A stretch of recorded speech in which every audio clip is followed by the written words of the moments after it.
다 같이 사도신경으로 신앙 고백하심으로 새벽 기도회를 하나님께 드리시겠습니다. 나는 전능하신 아버지 하나님 천지의 창조주를 믿습니다. 나는 그의 유일하신 아들 우리 주 예수 그리스도를 믿습니다. 그는 성령으로 잉태되어 동정녀 마리아에게서 나시고 본디오 빌라도에게 고난을 받아 십자가에 못 박혀 죽으시고 장사된 지 사흘 만에 죽은 자 가운데서 다시 살아나셨으며 하늘에 오르시어 전능하신 아버지 하나님 우편에 앉아 계시다가 거기로부터 살아있는 자와 죽은 자를 심판하러 오십니다. 나는 성령을 믿으며 거룩한 공교회와 성도의 교제와 죄를 용서받는 것과 몸의 부활과 영생을 믿습니다. 아멘. 찬송가 287장 찬양하시겠습니다. 찬송가 287장입니다.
하나님 말씀 함께 보겠습니다. 구약성경 민수기 28장 26절에서 31절까지 말씀입니다. 민수기 28장 26절에서 31절까지 말씀입니다.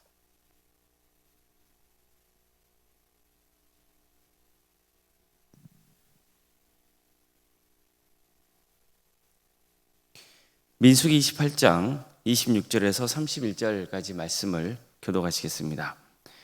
77절 처음 익은 열매를 드리는 날에 너희가 여호와께 새 소재를 드릴 때에도 성회로 모일 것이요 아무 일도 하지 말 것이며 수송아지 2마리와 순양 1마리와 1년 된 순양 7마리로 여호와께 향기로운 번제를 드릴 것이며 그 소재로는 고운 가루에 기름을 섞어서 쓰되 수송아지 1마리마다 10분의 3이요 순양 1마리에는 10분의 2요 어린 양 7마리에는 어린 양 1마리마다 10분의 1을 드릴 것이며 또 너희를 속죄하기 위하여 순염소 1마리를 드리되 너희는 다 흠없는 것으로 상번제와 그 소제와 전제의 그것들을 드릴 것이니라.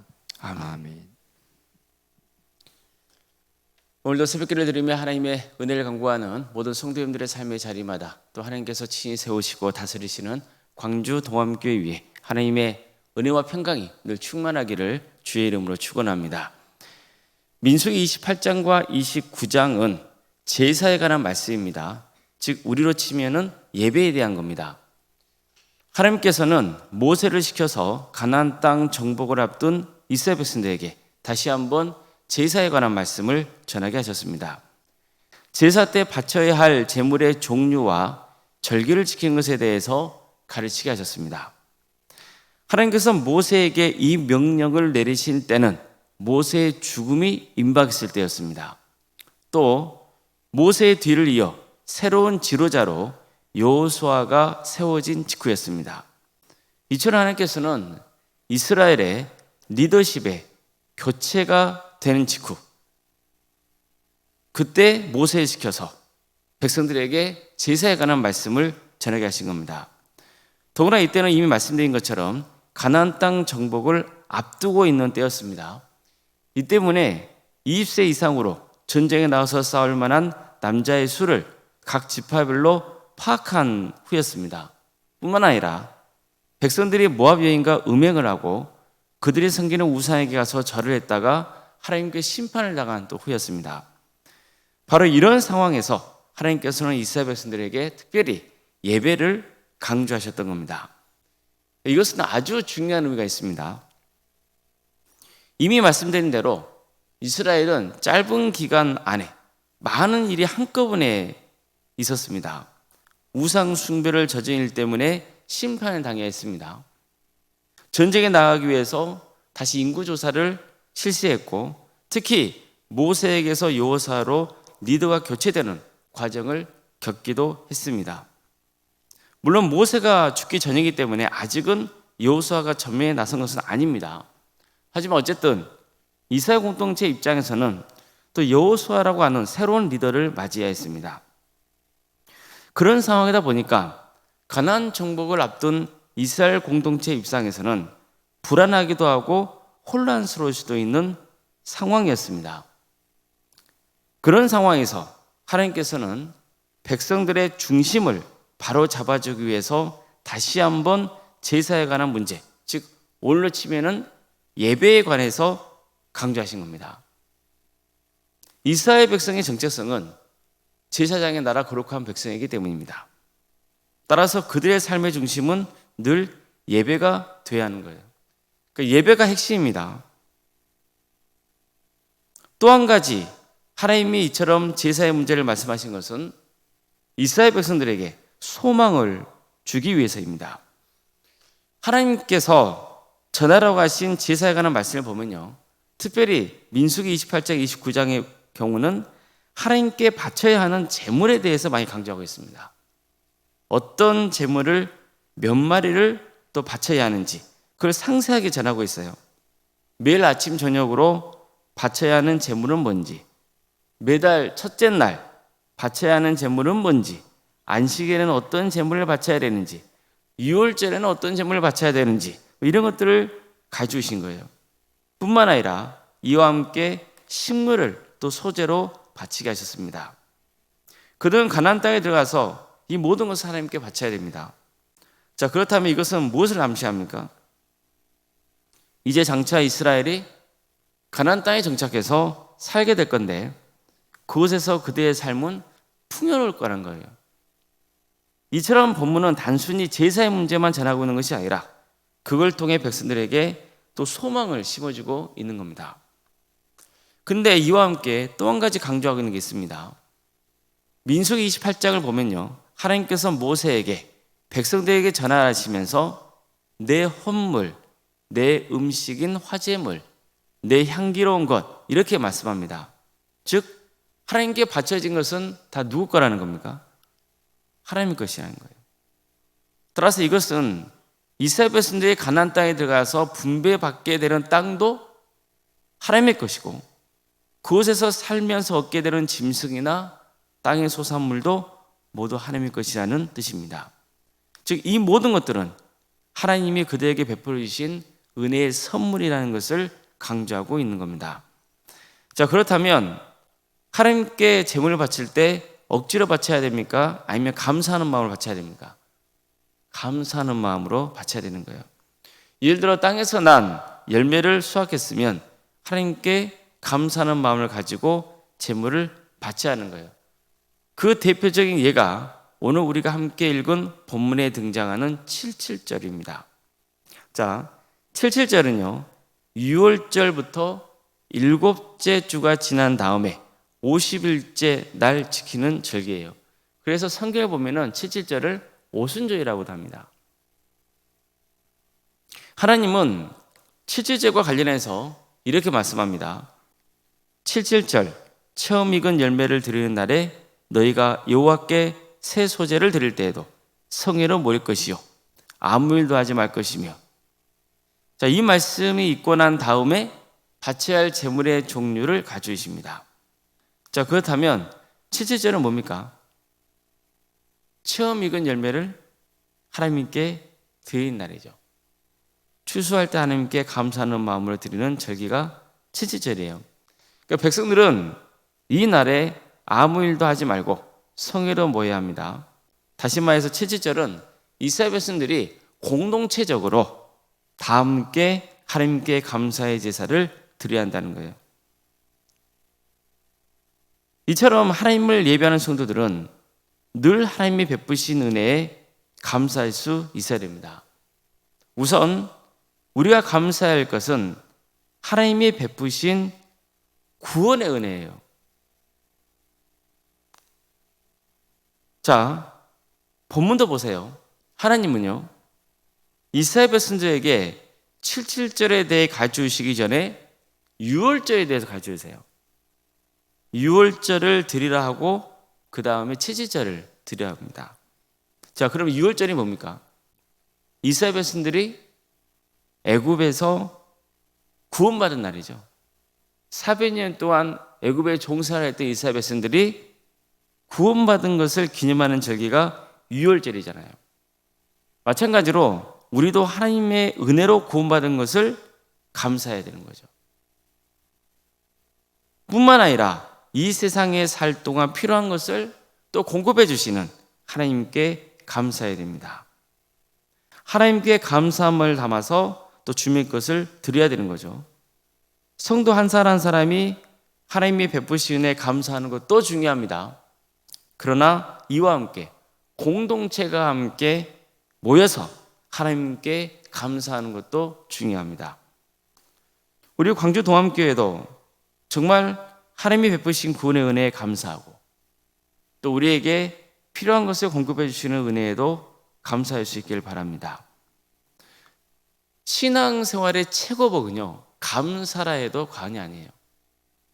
근데 성경에 보면은 어떻게 감사하라 그럽니까? 좋은 일이 있을 때만 감사를 하지 않죠. 범사에 감사하라 그러죠. 모든 일에 감사라는 거예요. 예를 들어서 사업이 잘 될 때도 감사하고, 때로는 사업이 어렵고 힘든 상황 속에서도 뭐 하라는 거예요? 감사하라는 겁니다. 나에게 좋은 일이 있을 때만 감사한 것이 아니라 때로 힘들고 어려운 일이 있다 할지라도 그럼에도 불구하고 뭐 하라는 거예요? 감사라는 거예요. 그래서 신앙의 최고복은 감사예요. 자, 그러면 신앙이 약한 사람의 특징이 뭐겠어요? 신앙이 약한 사람은 좋은 일이 있을 때는 감사하고 안 좋은 일이 있을 때는 불평 원망하고 그리고 하나님을 떠나는 거예요. 그럼 주님께서 우리에게 기대하시는 것은 뭐겠어요? 당연히 범사에 하나님께 감사하라는 거예요. 근데 그 감사하는 마음은 하나님께서 바르신다는 거예요. 하나님은 재물을 더 중요하게 계실까요? 아니면 그 재물을 드리는 사람의 마음을 중요하게 계실까요? 그 마음을 중요하게 계시는 거죠. 어떤 마음일까요? 감사하는 마음. 하나님이 베푸신 은혜에 감사하는 마음을 하나님께서는 가장 크게 받으시고 그 재물을 기뻐하신다는 거예요. 하나님께 늘 감사할 줄 아는 사람의 신앙이 자라는 거예요. 그리고 그런 사람에게 또 어떤 은혜가 임하냐면 소망의 은혜가 임해요. 하나님은 그런 자에게 더 큰 축복을 부어주세요. 아무쪼록 우리 모든 성도님들 삶 가운데 감사가 차고 넘치기를 바랍니다. 또 우리 광주 동암교회도 감사가 차고 넘치는 신앙 공동체가 되기를 주님의 이름으로 축복합니다. 기도하시겠습니다. 사랑하는 하나님, 오늘도 우리에게 새로운 날을 허락해 주셔서 감사드립니다. 주님께서 우리에게 베푸신 은혜가 얼마나 큰지를 늘 고백하며 감사할 수 있는 성도가 되게 하여 주시옵소서. 먼저 하나님께서 우리에게 베풀어 주신 그 구원의 은혜가 얼마나 큰지를 깨닫게 하여 주시고, 또 매일의 삶 가운데 채워주시는 하나님의 은혜에 또 감사하는 우리 모두가 되게 하여 주시옵소서. 사랑의 주님, 주님의 것을 또 주님께 바칠 수 있는 그 믿음을 허락하여 주시고, 그래서 정말 하나님 것을 드리고 또 주님께서 베푸신 은혜에 감사하고 늘 예배의 자리를 지키고 또 세상에 나가서 빛과 소금의 사명을 잘 감당하고, 이런 성도의 삶으로 하나님께 영광을 올려드리고 또 우리의 신앙이 날이 갈수록 자라고 성숙해지는 귀한 역사가 있게 하여 주시옵소서. 사랑의 주님, 광주 도함교회를 세워주시고 지금까지 지켜주신 은혜에 감사를 드립니다. 우리 광주 도함교회 모든 성도들이 하나님을 예배하고 또 하나님이 베푸신 은혜에 감사하고 함께 주님께 영광과 감사의 예배를 드리고, 그래서 모든 성도들이 다 함께 정말 주님 앞에서 기도하며 또 찬양하며 주님께 영광과 감사를 올려드리는 복된 공동체가 되게 하여 주시옵소서. 하나님의 역사로 신앙의 명가를 세워가고 예수님의 말씀으로 인재를 양성하고 성령님의 능력으로 선한 영향을 끼치는 거룩한 공동체가 되게 하여 주시옵소서. 우리는 다 연약하고 부족합니다. 잘못한 부분이 있으면 또 주님 생각나게 하여 주시고 또 회개하게 하여 주시고, 그래서 또 바른 신앙의 길을 가는 거룩한 역사가 있게 하여 주시옵소서. 우리 성도들의 가정을 지켜주십시오. 유치적인 질병 가운데 어려움에 처해 있는 성도들이 있습니다. 주님, 그들을 긍휼해 주시옵소서. 하나님의 선하신 섭리를 믿고 낙심하지 않고 끝까지 주님의 은혜를 구하는 복된 가정이 될 수 있도록 도와주시옵소서. 지치지 않도록 주님께서 세임 주시옵소서. 또 경제적인 문제로, 직장과 또 사업의 문제로, 또 자녀손들의 문제로, 관계의 문제로 여러 어려운 문제를 놓고 또 주님 앞에 간구하고 있는 성도들이 있습니다. 주님, 도와주시고 함께하여 주시옵소서. 하나님께 온전히 맡기고 주님의 뜻을 구하고, 그래서 하나님이 베푸시는 또 은혜와 또 기적을 체험하며 살아갈 수 있는 우리 귀한 성도의 가정이 되게 하여 주시옵소서. 객지에 나가 있는 성도들이 있습니다. 학업으로 또 직장 때문에 또 군복무로 또 여러 형편 가운데 해외에 나가 있는 우리 성도들, 어느 자리에 있건 그들의 안전을 지켜주시고 주의 영광을 위해서 살아갈 수 있도록 인도하여 주시옵소서. 자녀 잉태를 바라는 가정이 있습니다. 또 출산을 앞둔 가정도 있습니다. 생육과 번성의 축복이 함께하는 복된 가정 되게 하여 주시고 또 출산을 은혜 중에 잘 마칠 수 있도록 인도하여 주시옵소서. 결혼을 앞둔 가정도 있습니다. 은혜 중에 결혼을 잘 마칠 수 있도록 도와주시고 또 신앙의 가정으로 세워져 갈 수 있도록 인도하여 주시옵소서. 우리에게 주어진 자녀손들, 그들에게 은사와 달란트를 주셔서 하나님의 영광을 위해서 살아갈 수 있도록 인도하여 주시고, 또 취업과 결혼을 위해서 기도 중에 있는 성도들이 있사오니 주님, 그들에게 새로운 길을 열어주시옵소서. 수능 앞둔 자녀들도 있습니다. 주님, 그들에게 또 힘주셔서 지치지 않도록 끝까지 도와주시고 함께하여 주시옵소서. 무엇보다도 하나님을 떠나지 않도록 그 영혼을 긍휼해 주시고 끝까지 신앙의 자리를 지킬 수 있도록 인도하여 주시옵소서. 우리 성도의 사업장과 직장 자리를 지켜주십시오.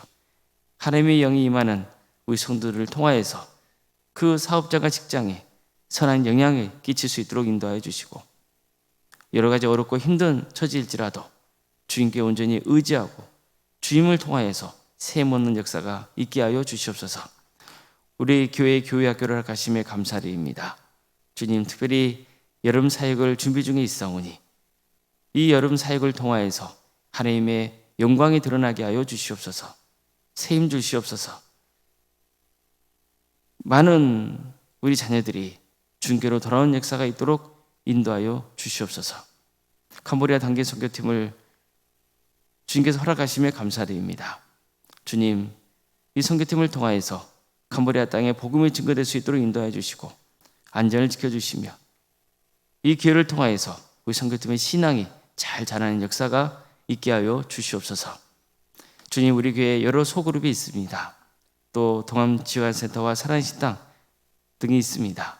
주님께서 이런 귀한 소그룹과 또 사역을 통하여서 우리 성도들이 서로 하나 되고 또 세상에 선한 영향력을 끼치는 거룩한 공동체가 될 수 있도록 역사하여 주시옵소서. 이를 위해서 여러분을 섬기고 있는 우리 귀한 성도들이 있사오니 그 성도들에게 새 힘을 주시고 또 이런 기회를 통하여서 또 주님의 마음을 품고 승리의 길을 가는 역사가 있게 하여 주시옵소서.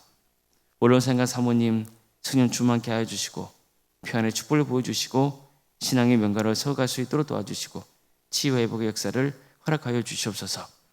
장로인 간수 이사님 또 권사님 집사님 교육자 모두에게 성령 충만케 하여 주시고 주어진 직분을 겸손하게 잘 감당할 수 있도록 인도하여 주시고 무엇보다도 많은 성도들에게 또 좋은 귀감이 되고 그래서 하나님께 영광 돌리는 삶의 길을 가는 직분자들이 다 될 수 있도록 인도하여 주시옵소서.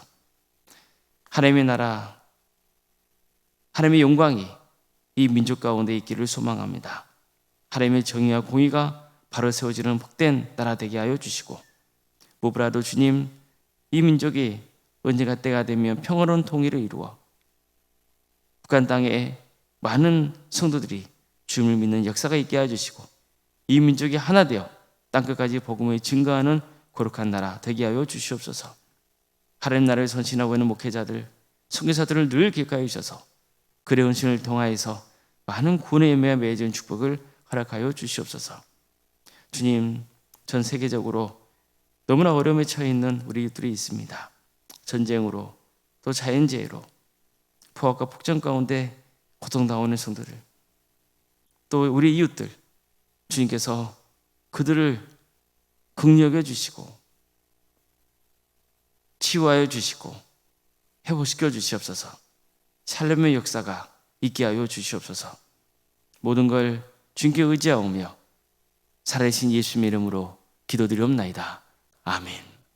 하늘에 계신 우리 아버지, 아버지의 이름을 거룩하게 하시며 아버지의 나라가 오게 하시며 아버지의 뜻이 하늘에서와 같이 땅에서도 이루어지게 하소서.